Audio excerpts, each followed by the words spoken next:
pas de jugement et un bateau. Je me suis relevé.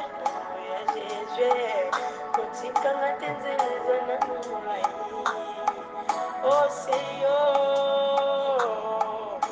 Seigneur Jésus, et mon Seigneur Jésus, mon Deus, mon Pai, mon Seigneur, mon Seigneur, mon Jésus, et mon Seigneur, mon Jésus, Ele é mon Pai, Nazila Kaioe, Nazila Kaioe, Nazila Kaioe. Shalom, shalom, bien-aimés, shalom, shalom, frères et sœurs en Jésus-Christ. Je prie par la grâce du Seigneur que ce pain quotidien vous trouve chacun en bonne santé. Je prie que ce pain quotidien vous trouve dans une position, dans une place très élevée. Que le Seigneur vous bénisse, bien-aimés. Nous sommes le jeudi 30 mars 2023 et nous continuons notre thème du mois de mars qui est l'esprit de réussite que nous tirons de Psaume chapitre 1 verset 3. Et cette dernière semaine du mois de mars, nous sommes en train de visiter des témoignages de réussite. Et le Seigneur veut, au travers de ces témoignages, nous donner la promesse pour certains, nous donner l'assurance pour d'autres et nous rappeler les projets excellents qu'il a pour chacun de nous tous. Notre thème de ce jour, c'est de prince effacé à souverain sage. De prince effacé à souverain sage.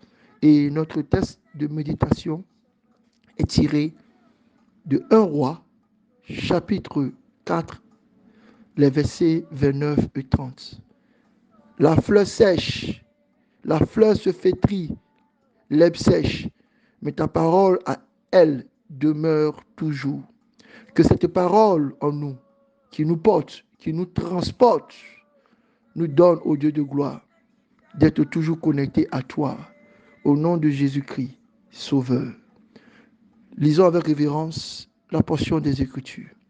Il est écrit: Dieu donna à Salomon de la sagesse, une très grande intelligence et des connaissances multipliées comme le sable qui est au bord de la mer.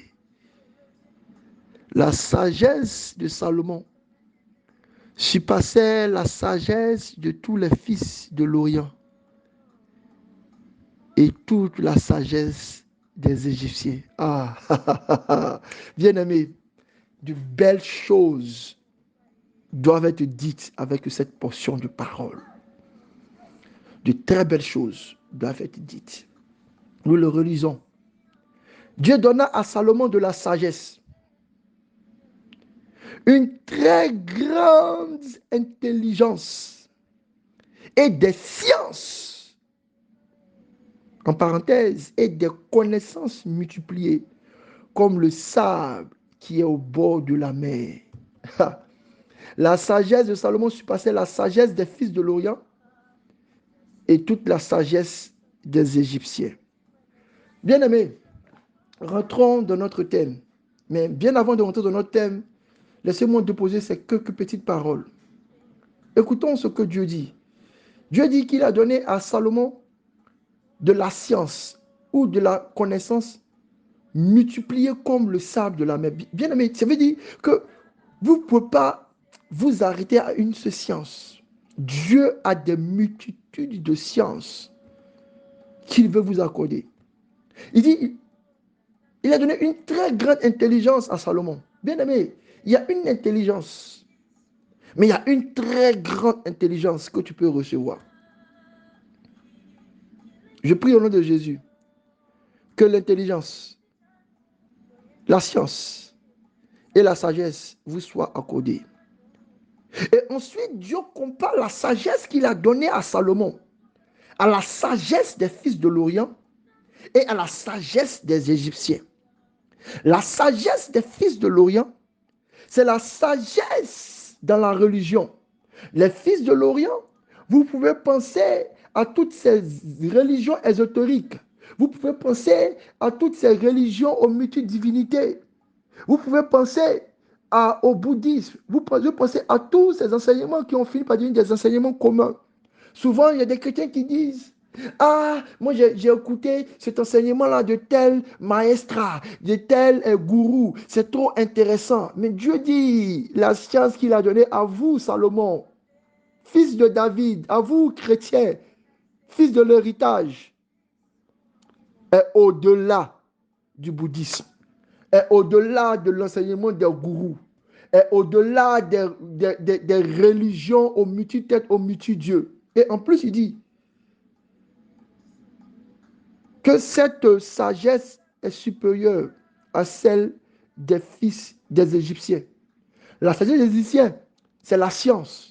La science de bâtir, de fonder des civilisations. La science de bâtir et de lever des pyramides. La science même de faire des infrastructures qui, jusqu'à aujourd'hui, demeurent des énigmes pour tous les scientifiques. Personne ne sait comment est-ce que la chose a été bâtie. Théorie après théorie. Parce que cette science-là avait l'impression de venir d'ailleurs. Bien aimé, peu importe la science qui vous sera donnée, quand on parle d'énergie quantique ou pas, quand on parle de science de téléportation, je ne sais pas quelle science peut vous perturber. Mais Dieu dit, en vous, Salomon, j'ai donné une science plus puissante que la sagesse des Égyptiens. Que ce soit en termes de religion, que ce soit en termes de science, ou de pratique, ou de révélation, ou de connaissance, bien aimé. À Salomon, Dieu a donné toutes ces choses.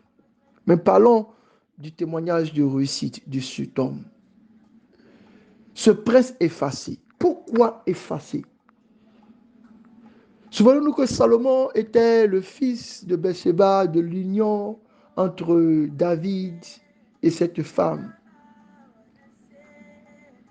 Mais David avait eu beaucoup déjà d'enfants, même des princes héritiers, qui lui ont fait des coups d'état. Mais Salomon était effacé. En fait, ce que Dieu veut nous faire comprendre, c'est que vous, chrétiens, vous êtes des princes. Et la vie peut vouloir vous effacer. La vie peut vouloir vous effacer à cause de votre passé.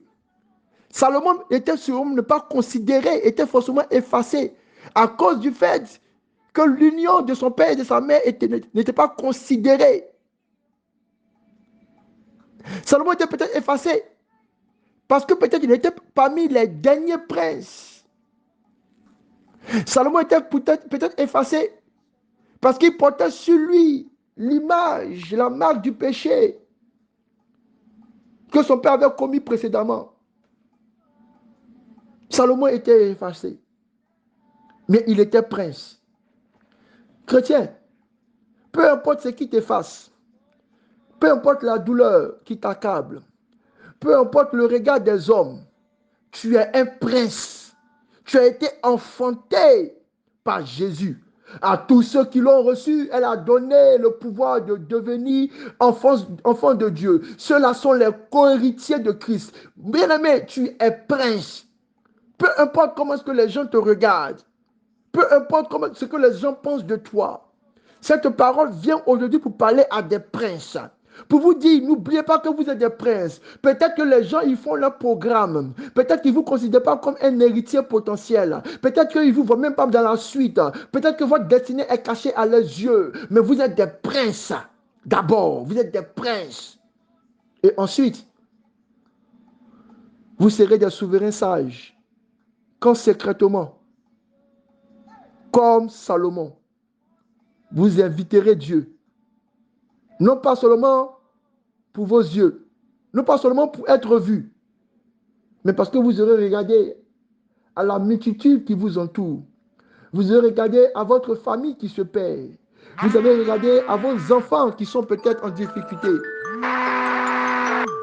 Vous avez regardé peut-être à ce qui manque dans le monde. Vous avez pris conscience que le monde entier attend avec révélation, avec ardent désir, la révélation des fils de Dieu.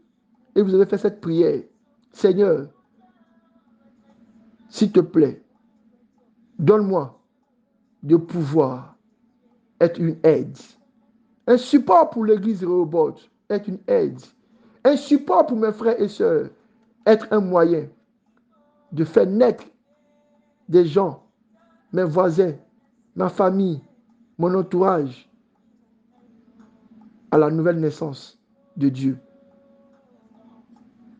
Dieu vous accordera de réussir à cause de l'état de votre cœur.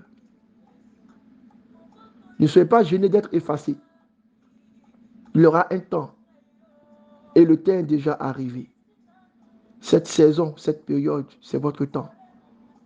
Vous qui êtes les princes, mais des princes ignorés. Vous qui êtes des princes, mais des princes oubliés. Vous qui êtes des princes effacés. À vous. Parce que vous regardez au peuple, vous regardez aux besoins de Dieu.